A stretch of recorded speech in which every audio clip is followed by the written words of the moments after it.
So your mic. Sorry to say.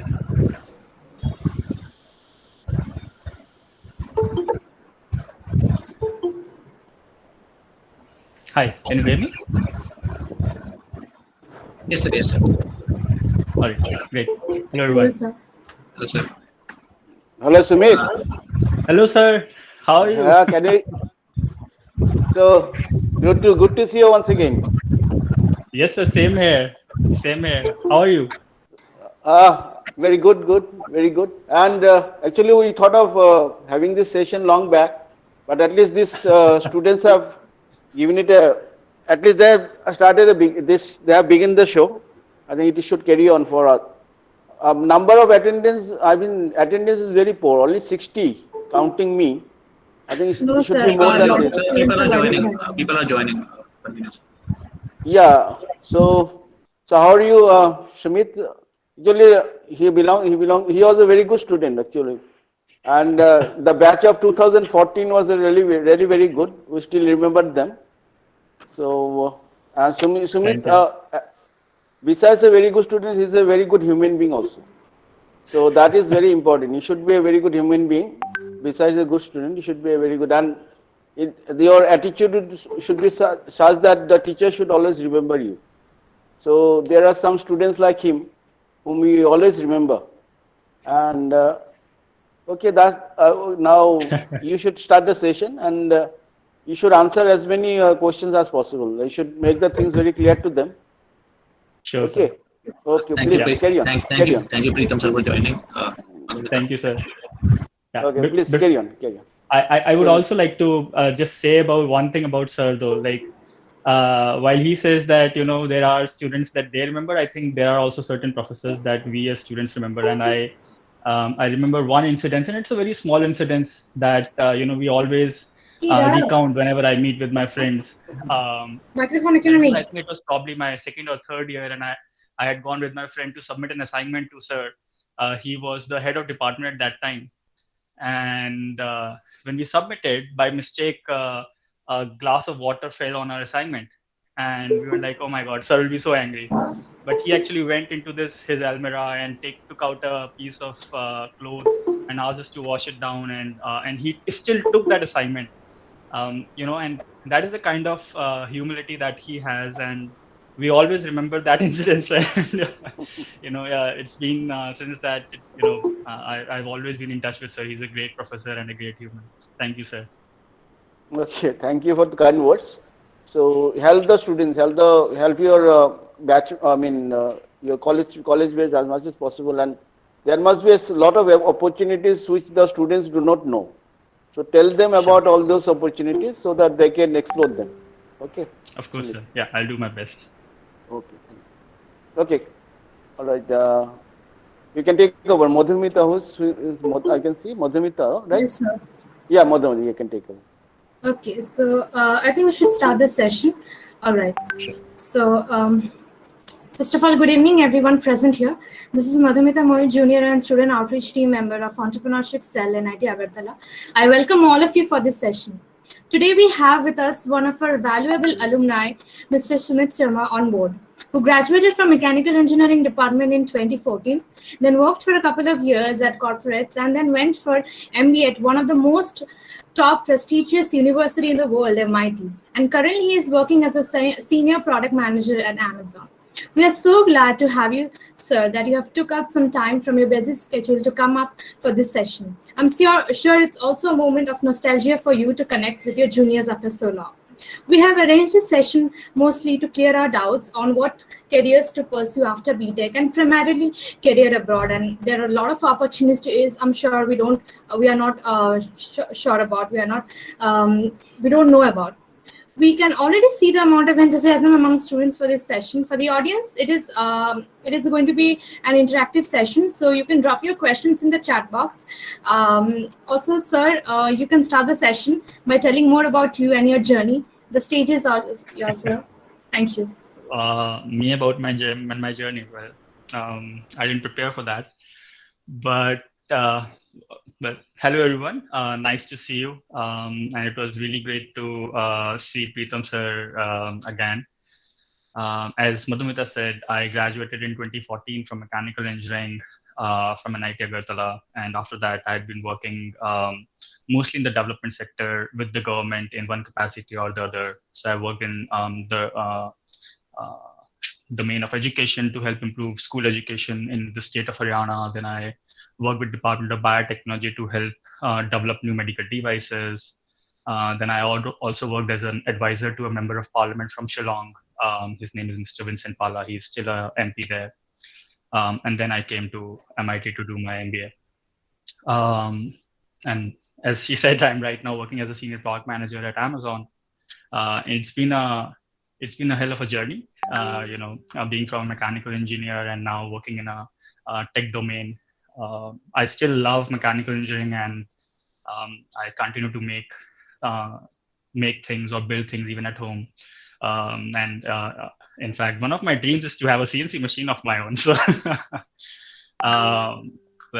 that being said, I won't go into the details of everything much. I'll leave it to you to ask any questions if you have. And again, I'd asked Madhumita as well earlier, and I'll ask you all. You can all kind of address me as Sumit. You don't need to address me as sir, but to your comfortable.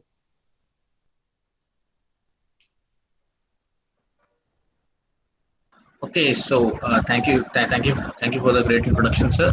So, sir, I would like to start by asking that. So, what all opportunities are there abroad in the field after you've done your BTech abroad? Like, what all is there for us to explore and keep our hands on? Unfortunately, I think that's a very broad question to answer. Like, the world is your stage. Like, you can explore whatever you want, right? I think one is not limited by what you have done, but is limited by your zeal and rigor to explore new things, to do new things, to do what you want to do. As I said, after mechanical engineering, I worked in domains that have no correlation to mechanical engineering whatsoever. And that does not mean, as I said, that I did not like mechanical engineering. It was like, I think it was my best decision to take that subject.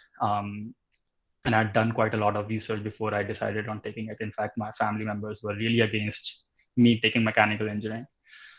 So as I said, I think the world is your stage. Do what you want to do.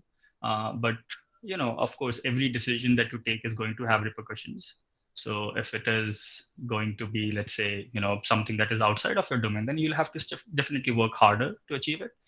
But yeah, I think it's probably a very broad question to answer right now. So if there is anything specific that I can, then I think that'd be helpful for the students. Also, let me know if you guys are more comfortable with Hindi. I definitely cannot speak Bengali, but if you're comfortable with Hindi, I can do that. So basically, sir, you have done after your final year, you go on working on Boston Consulting Group, and then after Parliament, and you work on different profiles, just like board profile, like people, what do they after final year, they go to work for a placement and they settle down for one job, 1 to 3 years. And I see your profile is just like broadening different sectors. You work with Boston Consulting, when Haryana government, Parliament assistant as well. So many profiles. So how you able to manage that, see the goal, like I am going for MBA and that thing going to be helpful for us, as well as we are applying for any such like Boston Consulting Group. They mainly target Tier 1 college. So we unable to just like we have done case study, everything. So how to target these internships? Let me clarify one thing though. I did not work with the Boston Consulting Group. I was working with the Department of School Education, Government of Haryana. I was working with the Principal Secretary of School Education there. Now, Boston Consulting Group was working with the Department of School Education, and hence I was partnering with them, but I did not work with BCG. So just that clarification. To answer your second question, which is actually your main question, let me reiterate. I think your question is, how do you, I think there are two parts to your question. One is, how do you know what your goal is? And how do you work towards it? And the second part is, how do you jump on different career paths, and how do you? So something like that, just like we are right now, we are targeting different MBA program, just like Stanford, etc. have a different MBA program. So we are just not clear about it's a different MBA program. It's really costly, and we going to apply for that. And what will be a future prospect? We are going to we are going to well perform on that.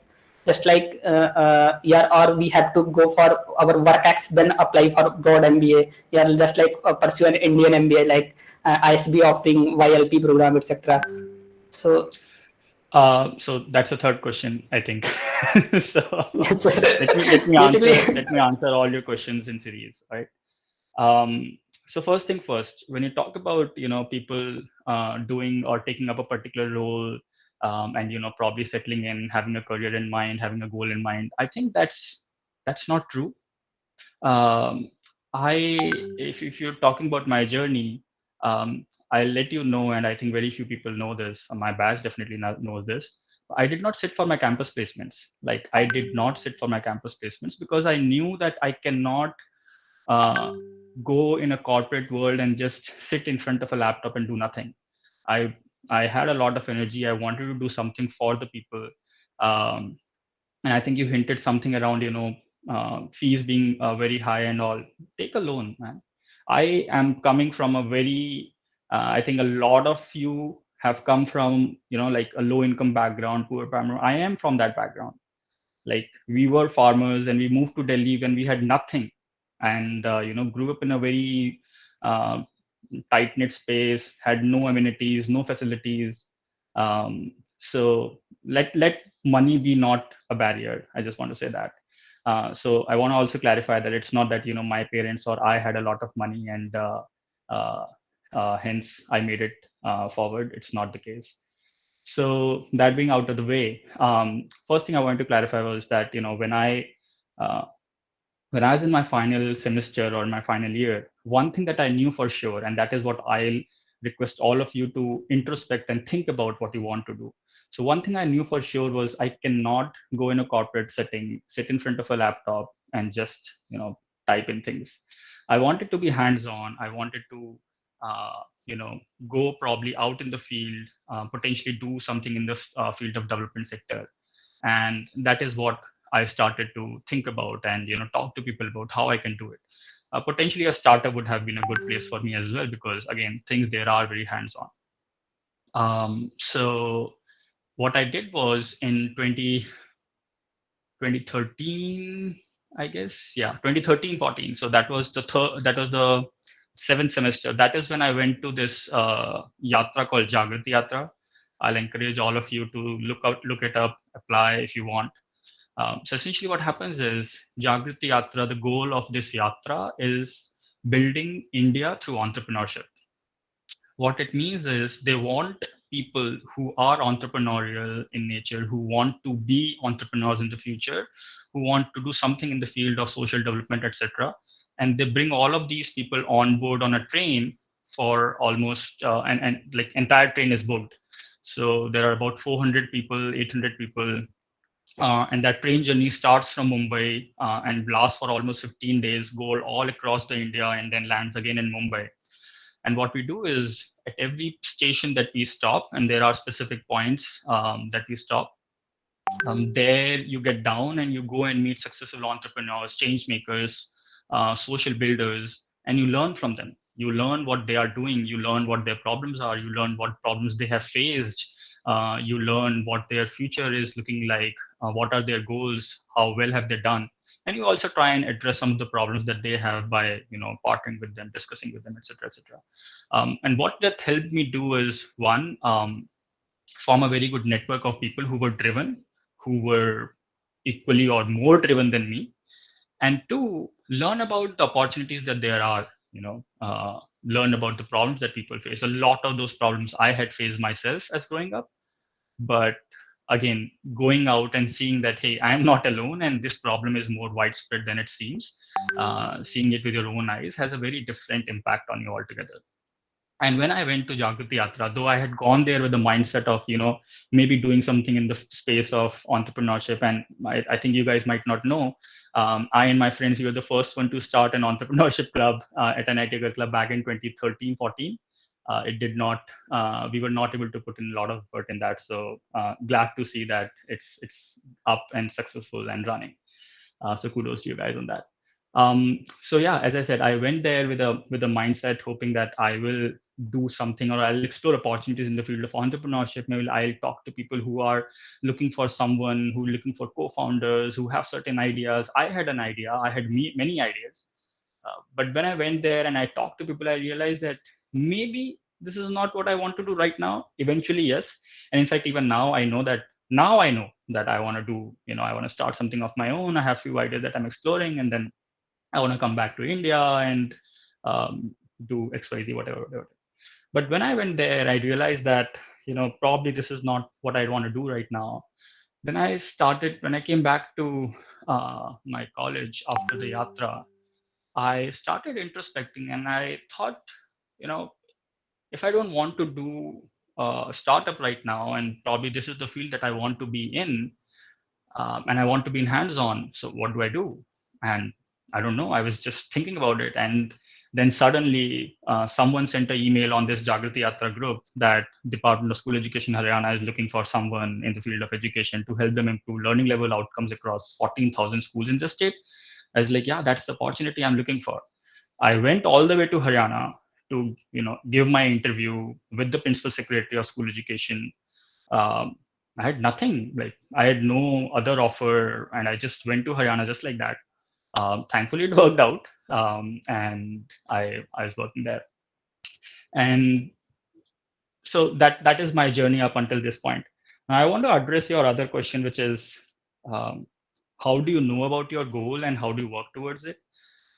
I think it's not so much about knowing your goal, and I think that is one of the mistakes that a lot of us do. It's about exploring. You don't know what your goal is, and even if you know what your goal is, it will change. So be flexible, be open to change, and know and realize this, that there is no one fixed goal that we are walking towards, right? I, for example, my goal at that point of time was to do something in the development where you can probably continue to do so. When I went in, the started working in school education, I was like, I love this work, but maybe I would want to do something wherein I can also apply my mechanical engineering skills. So I found this another opportunity with Department of Biotechnology, where they wanted to develop new medical devices. And I was like, yeah, I can use machine design and mechanical engineering to develop new devices. And I applied there. Luckily, that also worked out. And I developed three new medical devices on which I have patents. One of them is going to enter the market in some time. But it was fun. I enjoyed every last minute of my work there. And again, I want to also emphasize that at none of these places as getting a salary or even a good salary, as getting a meager salary. And if I would have worked in, let's say, a private company, I would have gotten a much better salary. And for that, you have to fight with your parents as well, because growing up in that environment, you definitely are. Your parents are looking at you to support them at once you have gotten out of your undergrad. But at least I was not a burden on them anymore, so that was a plus.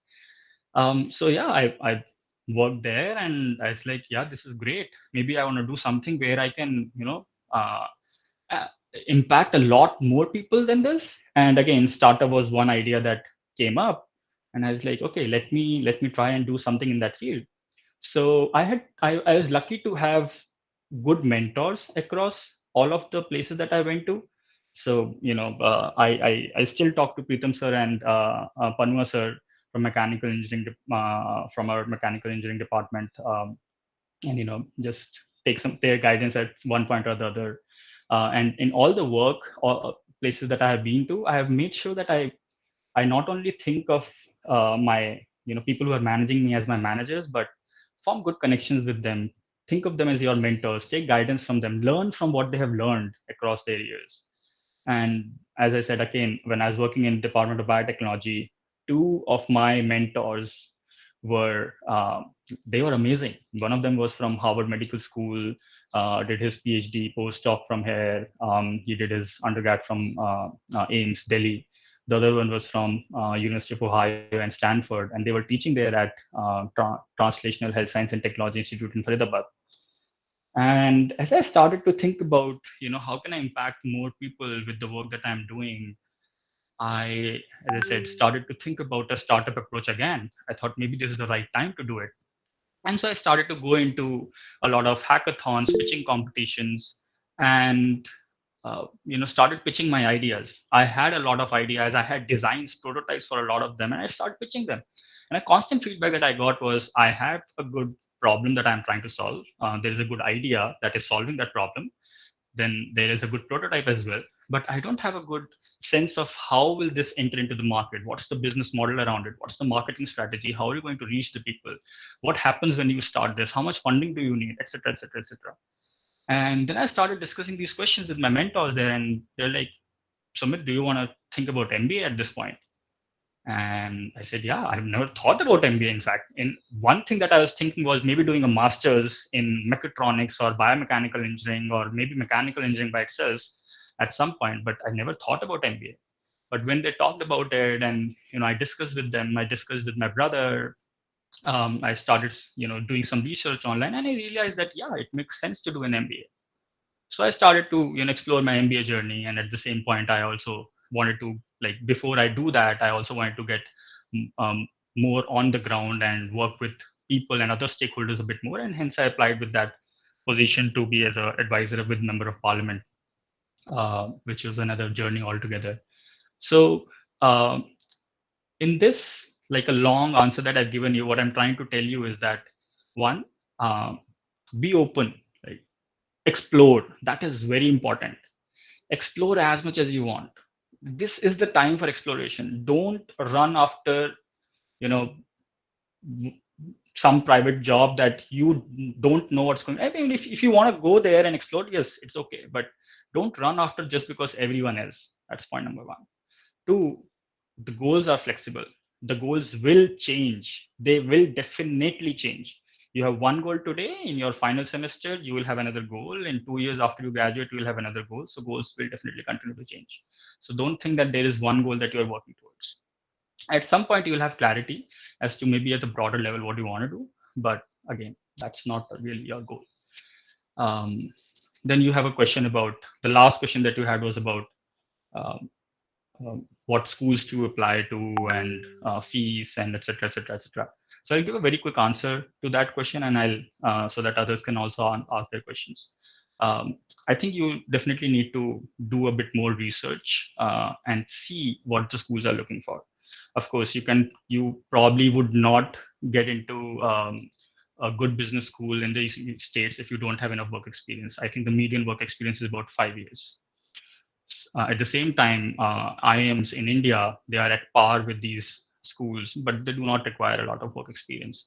So I think you can think about when you want to do an MBA, if you want to do an MBA, and accordingly, that will give you that answer. I hope that answers your question. I went into a lot more detail than I intended. Sir? Yes, sir. Thank you very much, sir. Sir, one additional question, that just like if we're targeting any particular Shubham, profile, just can I pause you? Sorry, I think there are some other Yeah, questions, I mean, and yeah, then we can we continue can and answer take some them. other question and then circle around later on. Let's give everybody a chance.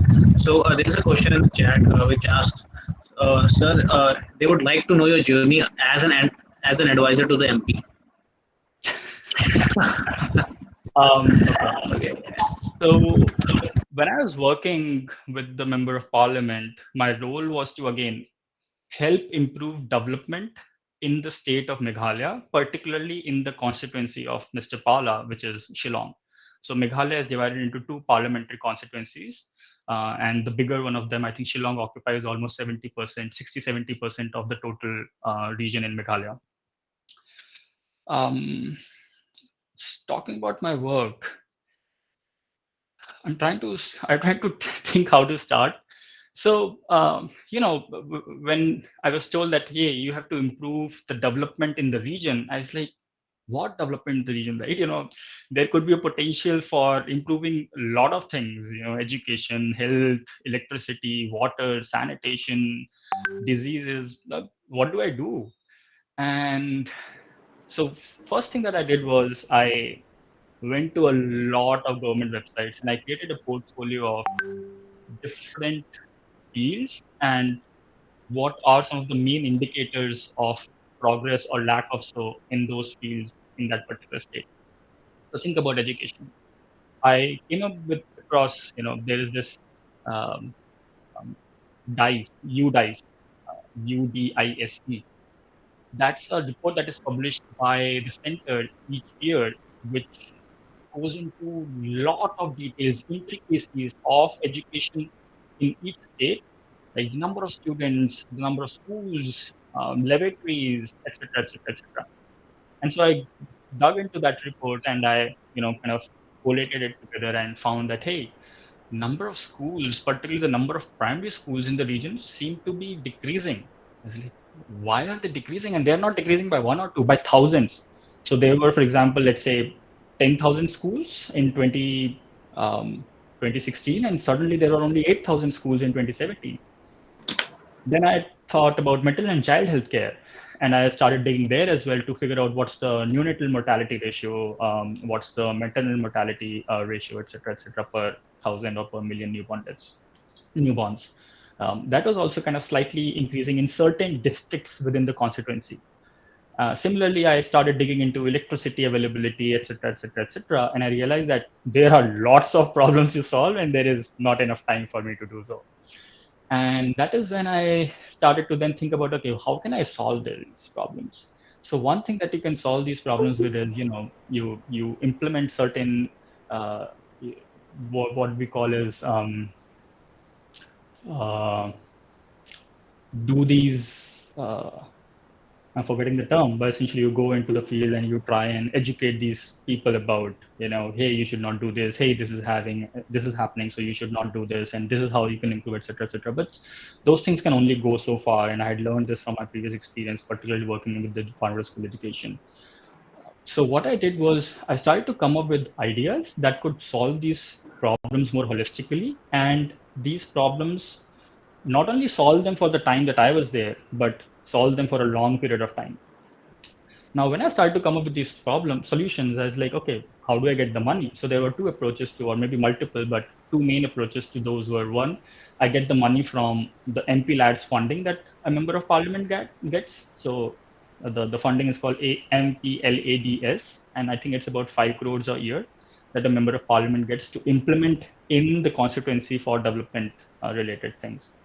Or the other, and of course 5 crores was not going to be sufficient. In my time working with the member of parliament, I raised almost 17 crore rupees and implemented a bunch of projects. So 5 crores was definitely not going to be sufficient for my kind of work, given that he had already been using those 5 crore rupees for other work. And so I started digging into corporate social responsibility as a source of funding. And I remember my conversation, the first week or so, I went to Mr. Paula and I told him, he was sitting in his office with other associates, bureaucrats, and MPs. And I said, sir, I think I have found a solution to our money problem. I think I'll go and take funding from corporate social responsibility from big companies. And they all started laughing. They're like, what, you're going to take funding from them? Do you think they'll give you funding for Meghalaya and this and that? And I was disappointed. I was like, okay, I thought it was a good solution. But then what I did was I went back and I wrote to ONGC. That was the first CSR application that I wrote, to asking them funding to help implement or install solar streetlights in some of those villages in Meghalaya. And I got funding. I got funding to install, I think, 5,000 solar streetlights. That is not sufficient, of course, but it was a start. It was a start to show to Mr. Pala that this works, and it was a start and a confidence builder for me to say that, hey, this is something that I can continue to explore. And that is what I did. I just wrote to a bunch of companies, everyone and anyone I could think of, to write to give me funding. And of course, I did a lot of research to see what are the type of fundings that these companies give in their CSR, how much money do they have, how close are they to Meghalaya, what are the regions where these companies generally give funding, how much funding can they give, et cetera, et cetera, et cetera. And then I would create proposals and reach out to these companies. One of the best example that I think is always very close to my heart is of education again. And as I had alluded to earlier, there was these, drop in school education system, drop in number of schools available there. And so I went there, I did a, quick survey, and I found that there was not enough funding being provided to schools, because of which their infrastructure was, continuously deteriorating. Then there were not enough schools, there was no roof, and so of course the schools had no option but to close down. And That is when I reached out to Airtel Bharti Foundation. And I'll not go into the details of in the interest of time on why I reached out to them, but they are a very good organization to work with if you want to implement a long scale solution for school education. So I reached out to them. They had an office in Gurgaon. I created a presentation. I went to their office, took an appointment. It took a lot of time for me to do all of that. And Airtel Bharti Foundation does a lot of work across mainland India, but it has never been to Northeast India, never once. And I reached out to them. I gave a presentation. I still remember this photo of a small girl that I had clicked in front of a school when I was doing a survey in Meghalaya, and I put that photo in the front of my presentation. I was like, hey, these are the children we are working for, and that's such a cute, innocent picture. I still carry it with me. It's in my phone, but yeah, so like this is innocence in that child's face. I put that on the front of my presentation, like, yeah, these are the children that you're working for, and then I went from there. And luckily, they were convinced.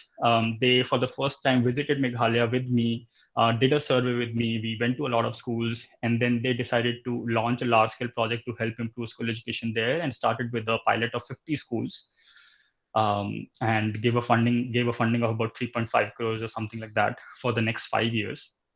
And by that time, I had left the work with Mr. Pala because I had already gotten my offer from MIT. But a memorable thing is, even though I had left, I left in December 2017, and in April 2018 was supposed to be an inauguration ceremony of this. And Mr. Pala and other villagers, the DMs of those districts, they made sure that I go and be a part of that inauguration ceremony. So I flew from Delhi, even though I was not working with Mr. Pala, to just be a part of that inauguration ceremony. It was great. It was wonderful. And so like that, I had implemented a lot of projects. So this was education. I installed a lot of solar street lights, did a project to implement solar powered water filtration system at tourist areas, launched a project for health and sanitation, and did some other projects, minor small projects in education again. All right. So we have so we have another question from Rakshit. He says that in which year of college should we begin our GRE preparation, or should we go for it after having 2 to 3 years of job experience? I think again, it's very similar to the question that was asked earlier. Um, uh, I think that is something that you will have to decide. There is no clear-cut answer to such questions. You can definitely go just after undergrad to explore masters. You can definitely work for 1 or 2 years and then apply. Each of them have their own benefits, right? Of course, the industry is going to value you more if you have, let's say, some experience before you join. On the same hand, if at the same time, like if you don't really if you aren't really sure what you want to do, then you can just go for masters and then explore what you want to do. As I said, each of them have their own advantages and disadvantages. I would personally prefer, taking some experience and then deciding, just because it would, as I said, it would help me understand and finalize that if it is what I really want to do or not. On the preparation of GRE, I think it definitely you can start preparation for GRE and even give GRE, in your last year or so. I think the score is valid for 3 years or 5 years. I don't remember 5 exactly. years. 5 years. 5 years. Yeah. So there is no harm in preparing for GRE earlier, right? You can definitely, if you have a good score, it's definitely valid for 5 years. So at any point of time you think about or decide to go for your master's, you can use that score. Sir, I have a question. Sir, after doing BTech, most of the Indian students opt for MS or MBA. Like after MBA has been mostly after a few years of experience. But can you point out some of the other career or some of the other degrees or career path we can go for other than MS or MBA, like some unconventional or something which is related to technology or business, but not this conventional MS or MBA? Again, I think that's very similar to the first question that was asked. And I think, again, the world is your stage. Do whatever you want to do, but certain courses that you can think about, for example, is Master in Business Analytics is going very well right now. Of course, you look at Masters in Computer Science. You can look at Masters in Data Science. These are kind of the domains that are right now bubbling up. But to be frank, I'm not sure I can answer that question very well. Yeah, I don't really have a very good answer to that. All right, so no issues. I think it depends upon our research and like our interest, I guess so. Yeah, like if you have a particular interest, then I think, as I said, explore that interest, right? Something that you want to do, go do it, of course, given the priorities of right and wrong. But if there's something that you want to do, go do it. If you want to explore, go explore. I think there is no dearth of information out there. Um, uh, but always remember, I think it's very important to figure out what's the course that you want to do, or what is it that you want to do, rather than thinking about what college you want to be in. Sorry. So yeah, I think once you have that figured out, there is no dearth of course. Like there are courses for public policy as well, masters in public policy, and they are really good courses. There are courses, of course, related to business analytics, as I said, data science. Bunch of courses are out there. So just figure out. There's also courses in information technology, information systems. So I don't know, like. Okay, thank you, sir. So Devanil Bhattacharji has a question. He's asking a strong educational work background or a diverse CV. Among these, which one is more likely to increase chances of acceptance in an MBA program? None. I think the one thing that increases your chances, as I said, your zeal and your vigor and your want to do something. That's it. So a lot of people come out to me and ask me questions about the same topic. It's like, what should we do? How should we create a profile that we get admitted to a B school or MS or whatever? I think it's not about creating a profile. Yes, you can enter like that into any education system. You can create a profile, and I'm sure there are people out there who can help you do that. But I think it's not the right way to do it, in a sense that not morally, but more for you. Because if you, let's say, are just working towards having an MBA, what I think, like, let me ask you this question: what are you trying to achieve in your life? What is this one thing that you're trying to achieve in your life? A lot of people can say money, a lot of people can say XYZ, but I think the ultimate thing that we want is happiness. We want to be happy. At the end of the day, when I do my work and I go to bed, I don't want to crib about the work that I did in the morning. I don't want to rethink about what am I doing with my life. I want to go to my bed happy and content that yes, what I did, I am happy about it. And so if you try and create this profile, you will get into this maze of unhappiness, and you will be doing things that, let's say, you can achieve an MBA, and then what are you doing? You probably would be doing something that you don't want to do. You could potentially be doing things that you want to do and be happy about it as well. But I think I would encourage all of you to think about what is it that you want to do. Once you have figured that out, explore. As I said, like, my profile it's the most unconventional profile I've ever come across. I worked in education, I worked in healthcare, I worked in policy, and I did an MBA, and now I'm working in a tech company. So, like, of course, a lot of people would potentially have said, hey, go to investment banking and then work for 4 years, and then you can get an MBA. Go to consulting and work for 4 years, get an MBA. Go to some tech company, be an engineer, and then you can get an MBA. Those are the traditional paths for doing an MBA. And yes, they work, and for good reasons, because, as people go up in their career, you have to manage people at some point. You have to take decisions that are just not engineering decisions, and hence MBA helps. But as I said, like, there was no path for me, and at a certain point, I decided that MBA makes sense and why it makes sense, and I then went to do it. So, irrespective of what your profile, says, if you have a good case to make, and that is why B schools out of India are different in that sense, that you have to write an essay, you have to be in an interview where you explain why MBA makes sense, rather than asking, they of course don't ask you questions about what's happening in India or what's happening across the world. So if you can make a good case for yourself, you will get into an MBA. And I'm saying this again and again, so that I encourage you guys to explore whatever you want to explore. There is no fixed path that you have to follow in order to go into a particular profile. You can explore whatever you want to explore. There is no fixed path that you have to follow in order to go into a particular profile. You can explore whatever you want to explore. And I'm trying saying this again and again, so that I encourage you guys to explore whatever you want to explore. There is no fixed path that you have to follow in order to go into a particular direction or to get admitted into a B school down the line. So don't be restricted by those things. Thank you, sir. Okay, Sumit, I have a question. Yes, sir. Yes, sir. See, so every student is not as focused or who is not having as much as patience as you are having. And what about them? Like whatever you're saying is that you are very much focused, you are having a lot of patience. Everyone doesn't have that much of patience and everyone is not that much as focused as you are. What do you say about them? This is a general thing. Actually, you are out of the box. So I'm just talking about the general thing.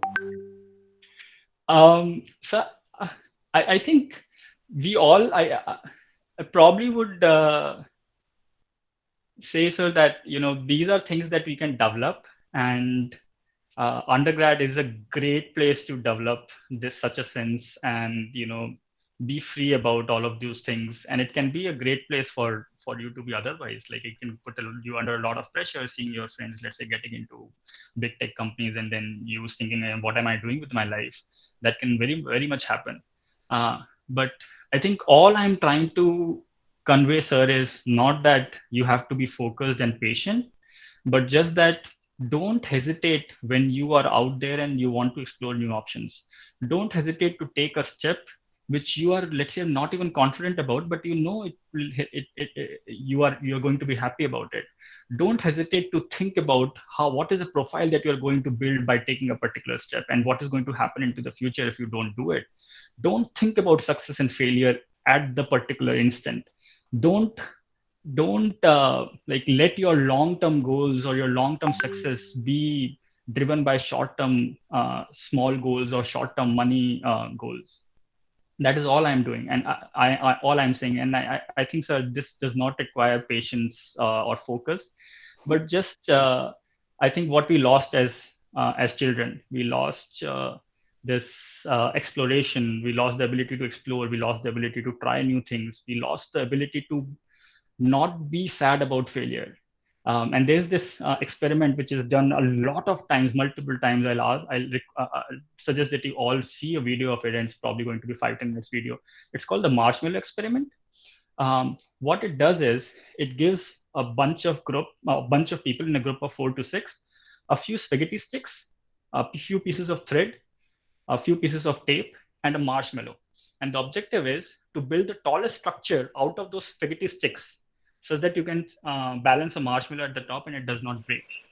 And guess what? Who are the people who have done the tallest structures in the smallest amount of time? They are not CEOs, they are not managers, they are not lawyers, and it has been done across all age groups and all functionality groups. So not lawyers, not managers, not engineers. They are children of the age group of 5 to 7. And why are they able to build the tallest structure? Because they are not afraid of failing. They try a new structure and it collapses. They try another one. It collapses. They try another one. What we do, we try a structure. It doesn't become like, oh, it is not working because of this problem. Let me fix this. Oh, it's still not working. Okay, there is a problem here. Let me fix this. And that time, the time goes away. So fail early, fail fast. That is the rule of, entrepreneurship or startup. You have to realize your failure early, fast, and be ready to pivot, be ready to change, be ready to try new things. And so I don't think that requires patience and focus, but just this, what we lost as children, like just be willing to explore new things. Don't worry about failure. I hope that answers the question, sir.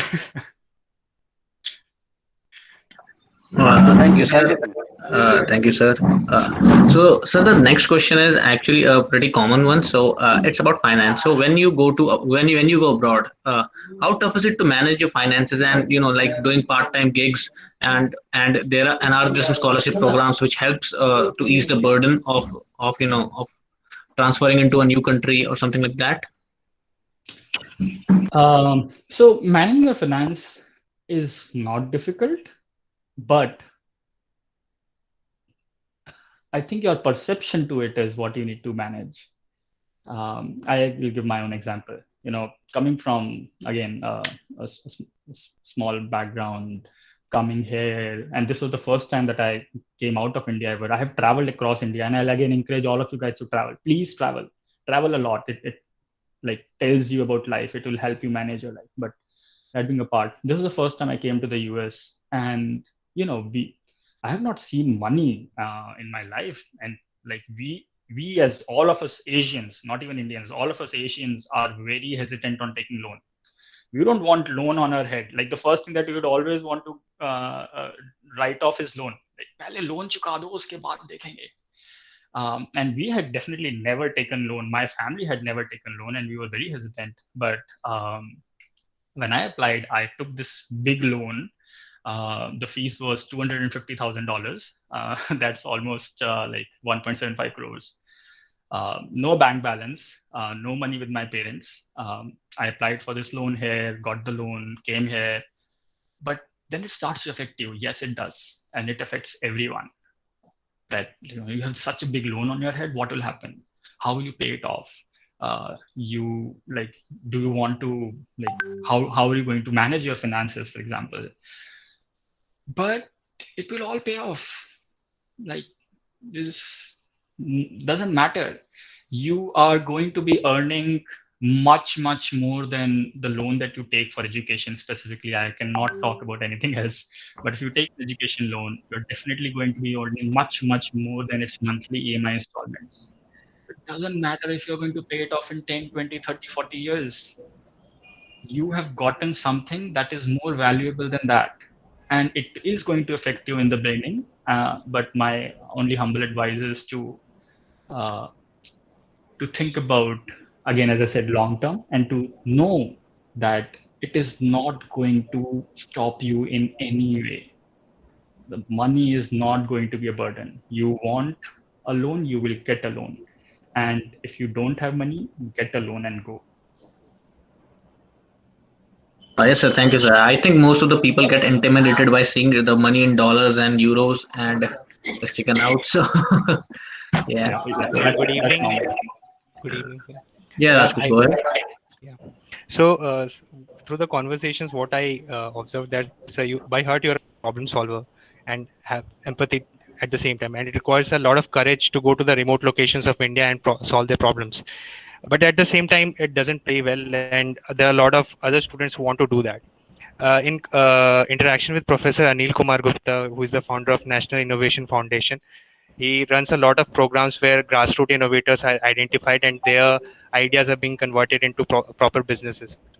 So there are a lot of educational institutions throughout different parts of India. So why not professors and BTech students taking, even if they take one or two problem statements from their particular location, suppose NIT Agartala takes 5 to 10 problems and students as their final year project solves those things, then also we may solve a good amount of problems through the educational institutions. So what's your take about how to normalize problem solving among college students of India specifically? I will have a lot of take on that, but I don't think that helps any of you here. Okay, I Sumit. think that is Sumit, yes, Sumit, I'm just giving a pause out here. So I have to take a leave right now. So you carry sure, on. sir. Okay. Okay, thank you for joining, sir. Okay. Thank you for joining, sir. So as I was saying, I think, yes, I will have my own take on it, personal take on it, but I don't think it's going to change the system or it's going to change anything that we do. But yes, as students, is something that, I mean, I cannot change the system, and I don't want to change the system. And that's one thing that I've learned working in the government. If you want to change, think about what you want to change. You want to change what's happening on the ground. You don't want to change the system. Changing the system is not going to bring about a change, or is not necessarily going to bring about a change on the ground. It can be one way to do it, yes, but it's not an efficient way, because the instant you say about changing the system, the people in the system are going to be against you. So think about how you can work with the system to bring about the change that you want. And very well agreed with your thought here of taking up ideas or problems and solving them as part of your final year report or whatever. And I, in fact, did that as part of my first internship. I worked with a professor at IIT Delhi, where I was helping come up with a solution to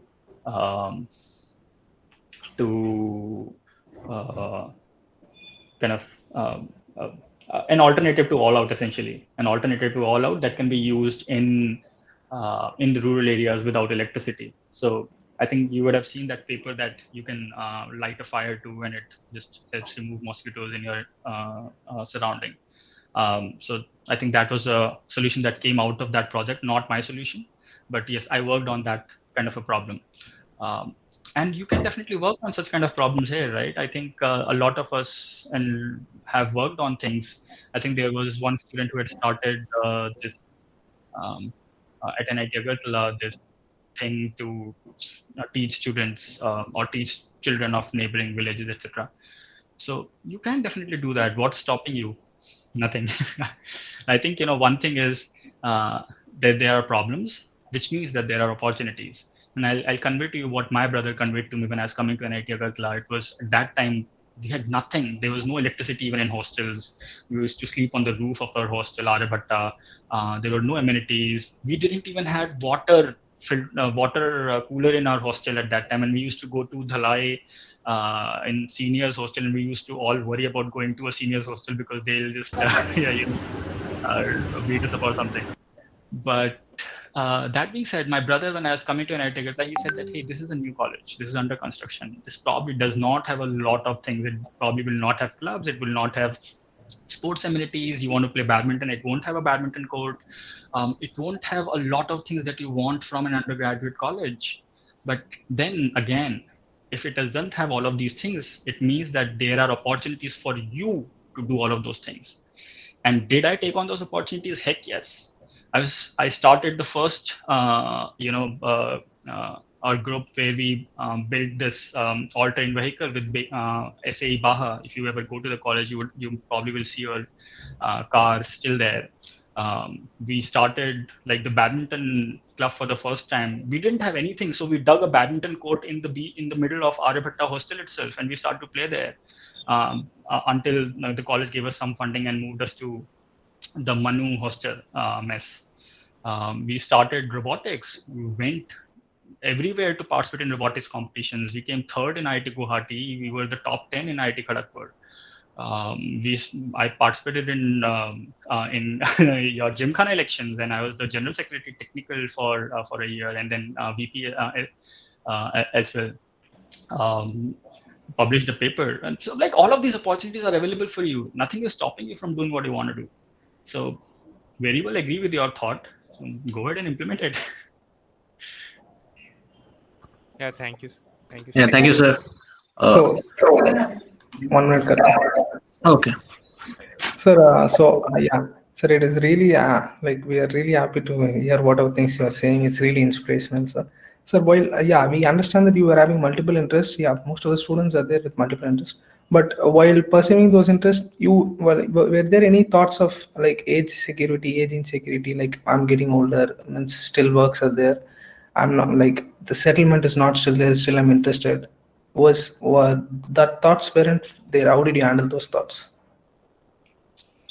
About the age, no. I think I never had any insecurities about the age. At times about the money, yes. Definitely it's a human nature. You see that everyone around you is doing well, and you are stuck in a remote village, and it does give you that anxiety at times as to like what's going to happen. But I think, as I said, it's short-lived, that anxiety. Never about age. I think, as I said, like what we lost as children, let's not lose it. Like it takes time to gain it again, and I didn't want to lose it again. Like I want to continue to explore new things. I want to continue to try and fail and start new things again. So I think like, yeah, don't have any insecurity about age. Age is not a factor in the game anywhere. Like nada, zero, none. So don't worry about age. Good evening, sir. Sir, I have a small question. I wish to pursue for master's, but I have a small concern that after working, it might be difficult for me to have a change in my lifestyle from being financially independent to being again be a student. So I have a question that how difficult was it for you to acclimatize, a complete change of lifestyle from earning, having a job to again being a student, being a fan, in some way being financially dependent on your family. So, and how did you cope up with that? So let me answer your last question first. Being financially independent or dependent on the family, no. When you go out or whenever you start a new course or whatever, when you take a loan, that loan always takes care of, or the component of that loan is also your own personal, expenses. So whenever a college, and that would be the case even with NIT Agartala, whenever a college gives you the amount that you can apply to a loan for a loan, that amount always encompasses your personal expenses, so you're not going to be dependent on your family in any way. That's number one.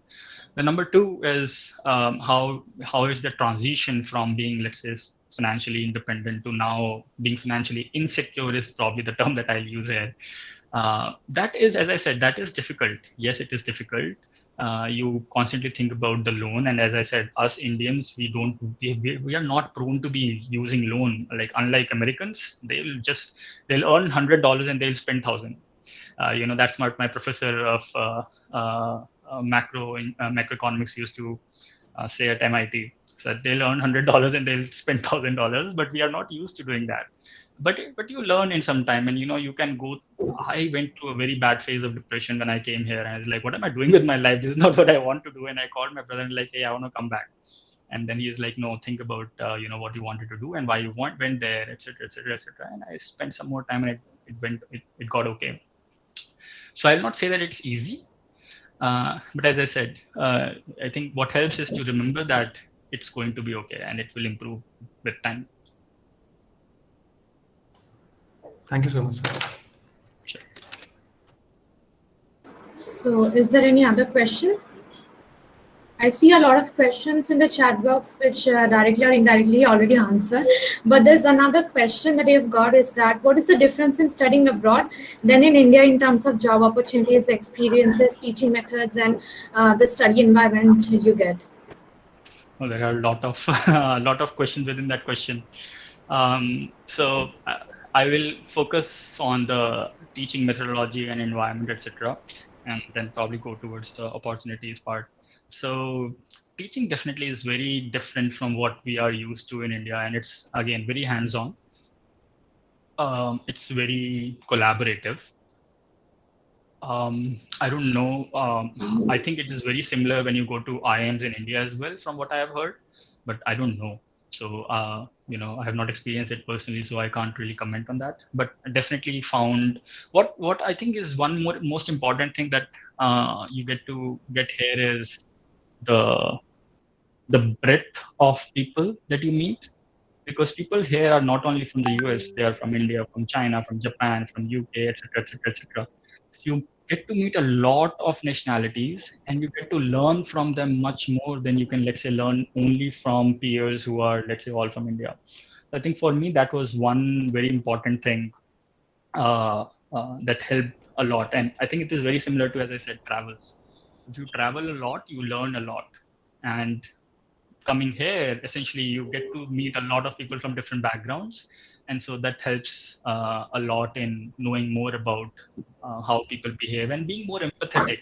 Right now, for example, I know that if a guy who is Spanish has written something which I might find offending as an Indian, but now that I know how they talk or think or write, then I'm more empathetic to it, and I know that, okay, yeah, this is not offending, or he's not trying to be offensive, he or she. So I think that is one most important thing that I found the difference here, leading to opportunities. After that, I think opportunities are uh, like, if you talk in terms of money, you will get a higher salary here. But then again, you have to also think about not only money, you have to think about your own mental peace and well-being. Uh, you might not acclimatize very well to this place. I have not yet acclimatized very well to this place, even though I've been here for almost 3 years. I personally am used to that crowd around me, and here, like, if I go out on the road, I'll probably not even find anyone. I mean, if I open up my window, you will see that it's all empty. And this is Seattle. Like, this is supposed to be one of the most populated cities, and it has a lot of Indians because of Microsoft, Google, and Amazon.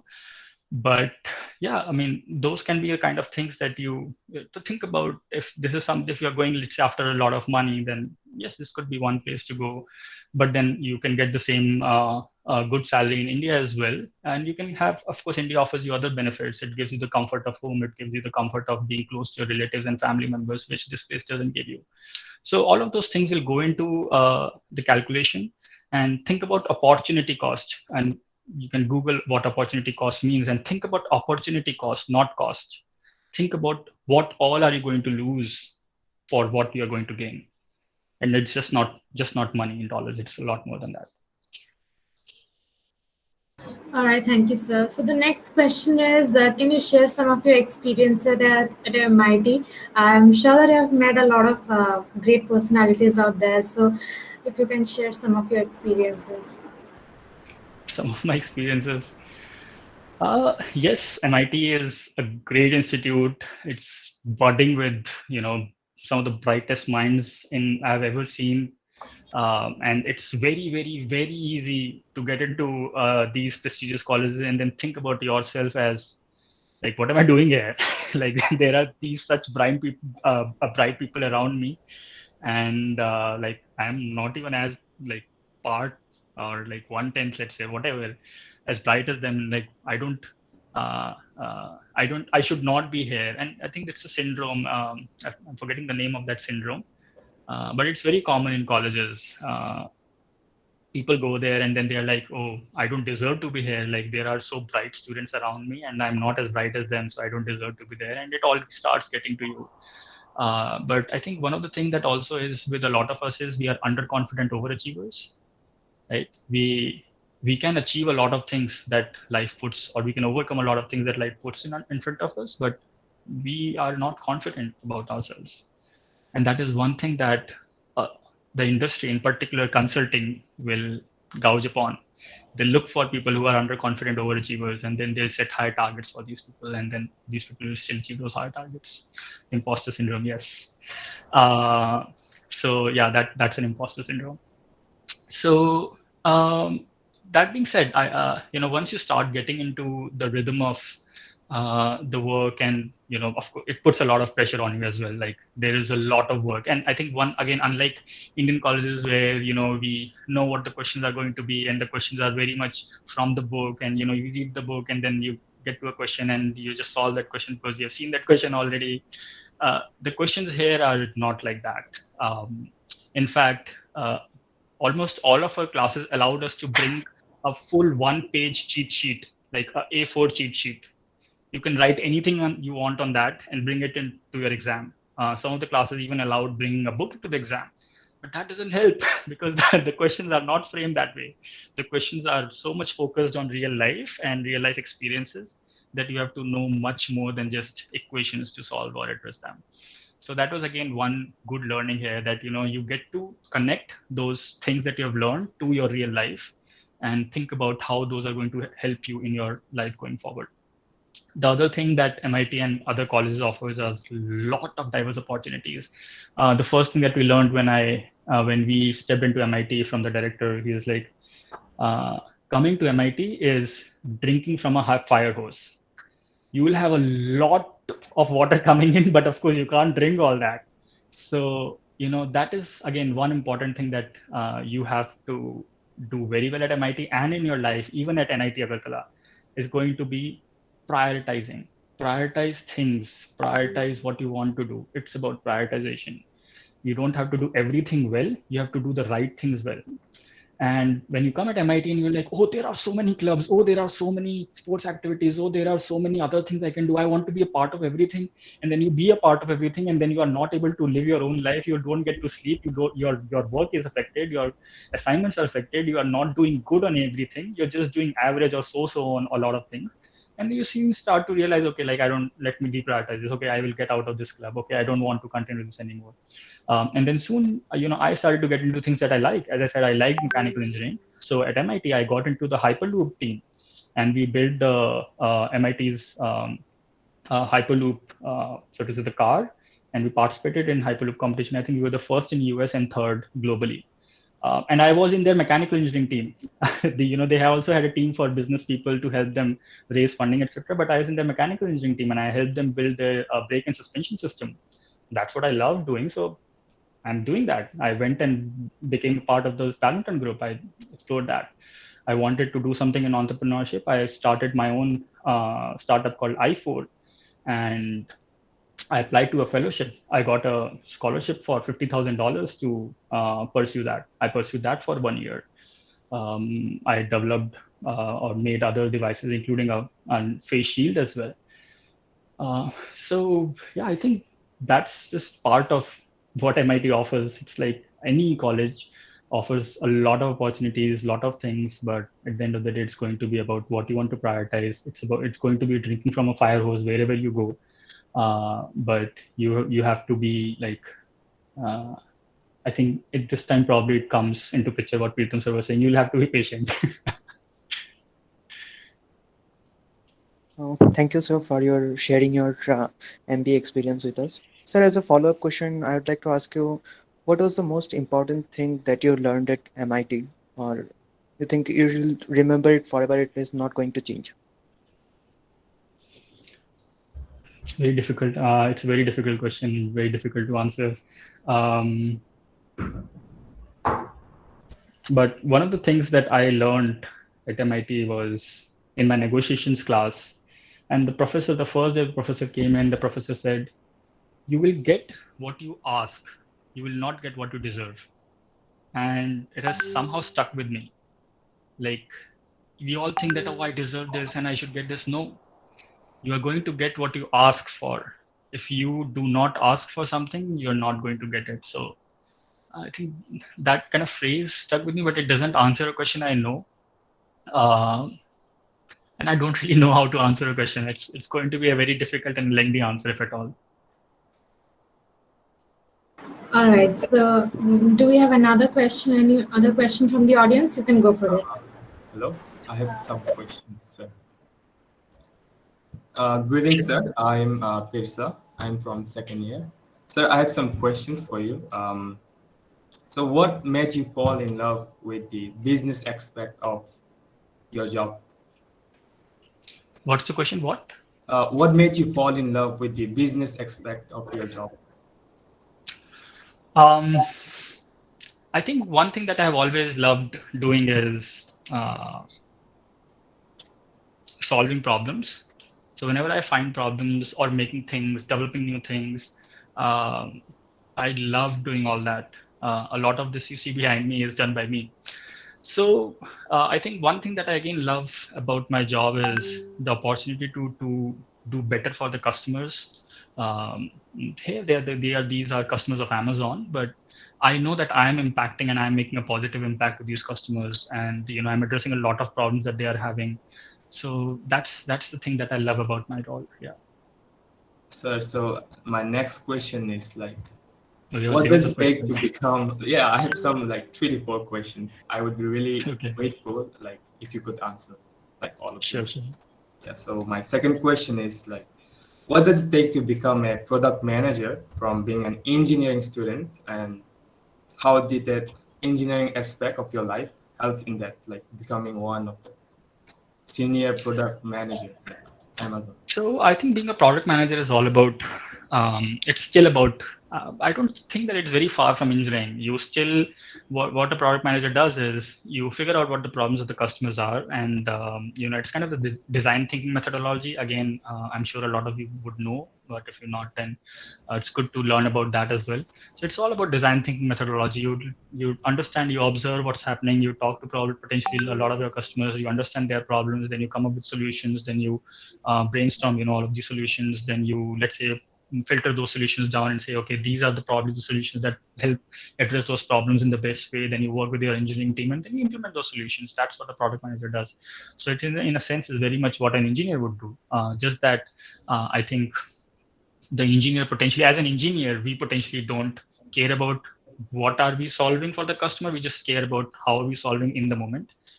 But yeah, I think it's very similar. So it has definitely helped me a lot. And But there was another part of the question which I think I've missed. Have I? No, sir. Yeah. Okay.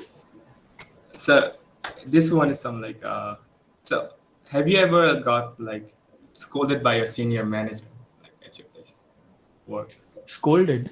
Yeah. Yes. Not only once. It was only once, and uh, uh, I didn't take it well, and no one should take it well. So I think you should not be scolded by anyone. If you're not doing the right work, then you can be. There are better mechanisms to work on that. So actually, it was not scolded. We got into a fight actually.